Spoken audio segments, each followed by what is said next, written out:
এখানে কি করছো? কি চাই তোমার? আমি মৃত্যুর ফেরেশতা আজরাইল, তোমার শেষ সময় হয়ে এসেছে, আমি তোমাকে নিতে এসেছি, চলো। না না, আমি এখন যাব না। আমার বয়সই বা কত? এখন আমার অনেক স্বপ্ন পূরণ বাকি আছে, আমি পরে যাব। ঠিক আছে, বলো তোমার শেষ ইচ্ছা কি, আমি সেটা পূরণ করে হলেও তোমাকে নিয়ে যাব। তাহলে আমাকে ভালো দামি সুস্বাদু খাবার খাওয়াও, আর তার সাথে 1 ব্যাগ টাকা দাও। আর ওই টাকা যতদিন শেষ না হবে ততদিন তুমি আমাকে নিতে আসবে না। টাকা শেষ হলে আমি তোমার সাথে যাব, তার আগে না। ঠিক আছে, আমি তোমাকে সব দিচ্ছি, এই নাও খাবার, এই নাও তোমার টাকা। মনে রেখো, টাকা শেষ হওয়ার পর কিন্তু আমি আবার আসবো। যাক, ভালোই হলো, কমসে কম শেষ ইচ্ছা তো পূরণ হলো। এত স্বাদের খাবার আমি আরামে খাই, আর এতগুলো টাকা আমি তো শুধু আয়েশ করব। উহ, শান্তি করে খেতেও দিচ্ছে না। তাড়াতাড়ি যাই, গেটে কি আসলো? কে? কি স্যার?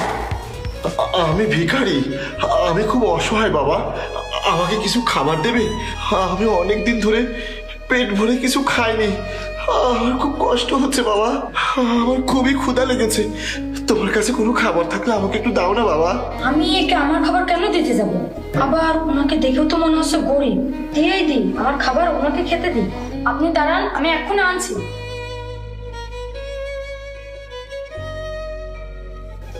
এই নিন, এই খাবারগুলো আপনি খান।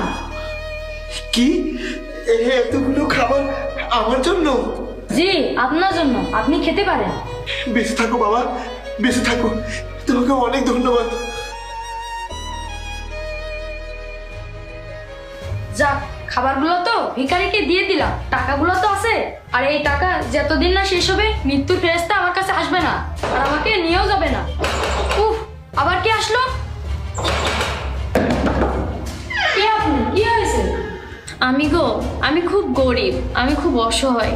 আমার বাচ্চা খুব অসুস্থ, আমার বাচ্চার চিকিৎসার জন্য অনেক টাকা লাগবে। দয়া করে আমাকে টাকা পয়সা দিয়ে একটু সাহায্য করবে বাবা? তাড়াতাড়ি বলো, তুমি আমাকে সাহায্য করবে কি করবে না? তুমি আমাকে সাহায্য না করলে আমাকে আবার অন্য জায়গায় সাহায্য চেতে যাইতে হবে।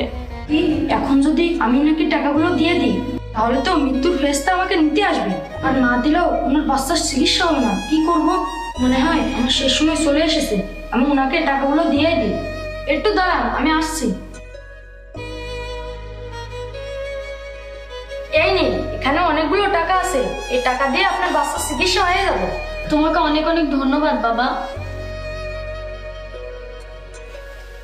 যা, আমার হাতে তো আর বেশি সময় নেই। খাবারগুলো ভিখারিকে দিয়ে দিলাম, আর অসহায়কে চিকিৎসার জন্য টাকাগুলোও দিয়ে দিলাম।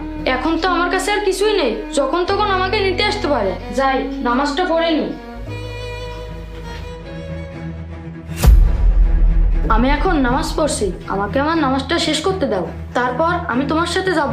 আমি তোমাকে নিতে আসিনি, বরং তোমাকে বলতে এসেছি, আল্লাহ তাআলা রব্বুল আলামিন তোমার জীবনের হায়াত অনেক বাড়িয়ে দিয়েছেন। কি? কেন? কারণ তুমি যে ভিখারিকে খাবার দিয়েছিলে, সে ভিখারি তোমার জন্য দোয়া করেছিল।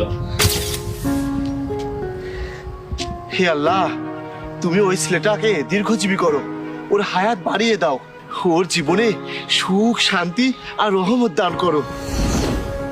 আর তুমি যার বাচ্চার চিকিৎসার জন্য টাকা দিয়েছিলে সে। বাবা, এই দেখ, তো চিকিৎসার জন্য একজন এতগুলো টাকা দিয়েছে।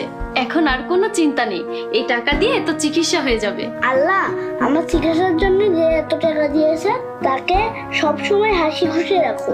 আল্লাহ তুমি সেই ছেলের হায়াত বাড়িয়ে দাও। তুমি যে অসহায়দেরকে সাহায্য করেছো, এইগুলো তাদের দোয়ার ফল। তারা তোমার জন্য আল্লাহ তাআলার কাছে দোয়া করেছেন, আর আল্লাহ তাআলা এটা কবুল করে নিয়েছেন। কারণ আল্লাহ তাআলা বলেন, তুমি কাউকে সাহায্য করলে আমি নিজে স্বয়ং তোমাকে সাহায্য করব।